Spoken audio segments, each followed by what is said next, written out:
আসসালামু আলাইকুম, কেমন আছেন সবাই? আশা করি ভালো আছেন, আমিও ভালো আছি। আমি একজন মনের মানুষ চাই।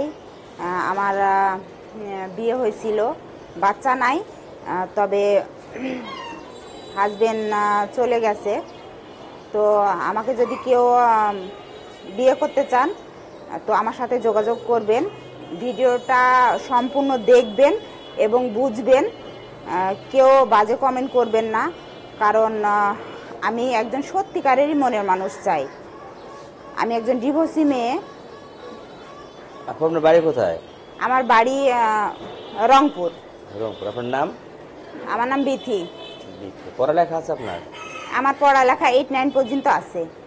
ফ্যামিলিতে কে কে থাকেন? ফ্যামিলিতে আমি আর আমার ভাই আছে।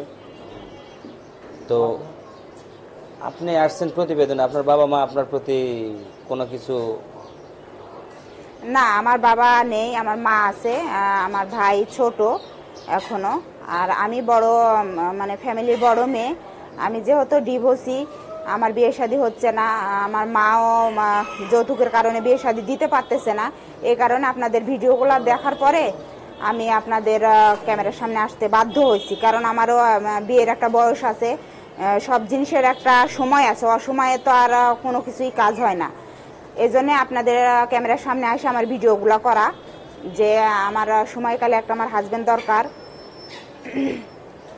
আচ্ছা, দেশি না বিদেশি চান? দেশি হোক বা বিদেশি হোক, তাতে কোনো আমার আপত্তি নেই। বয়স কম হোক বেশি হোক, তাতেও কোনো আপত্তি নেই, কিন্তু সে আমাকে রোজগার করে খাওয়াবে, সে আমাকে ভালোবাসবে, এটাই আমি চাই। তো আগে পিছে আপনার কোনো কিছু হয়েছিল কি? হ্যাঁ, আমার বিয়ে হয়েছিল। আমার যৌতুকের কারণে আমার ডিভোর্স হয়ে গেছে। এখন যৌতুক দিতে পারছে না দেখে আমার বিয়ে হইতেছে না।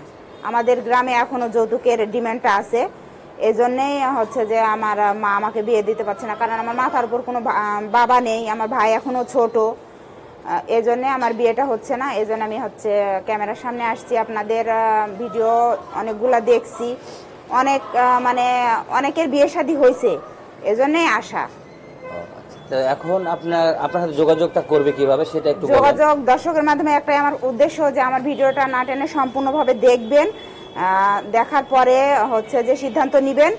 আর ইমো মানে স্ক্রিনে নাম্বার দেওয়া আছে, ইমো বা হোয়াটসঅ্যাপ, ভিডিও শেষে নাম্বার দেওয়া থাকবে, ইমো বা হোয়াটসঅ্যাপে নক দিবেন। আর কেউ বাজে মন্তব্য করবেন না যে আমি ভুয়াভাবে ভিডিওতে আসছি, এগুলা ভুল ধারণা। আসলে আমি একজন অরিজিনালি মনের মানুষ চাই, যে আমাকে সারা জীবন আগলায় রাখবে, সারা জীবন সংসারে তার রাখবে, ভালোবাসা দিবে, এটাই।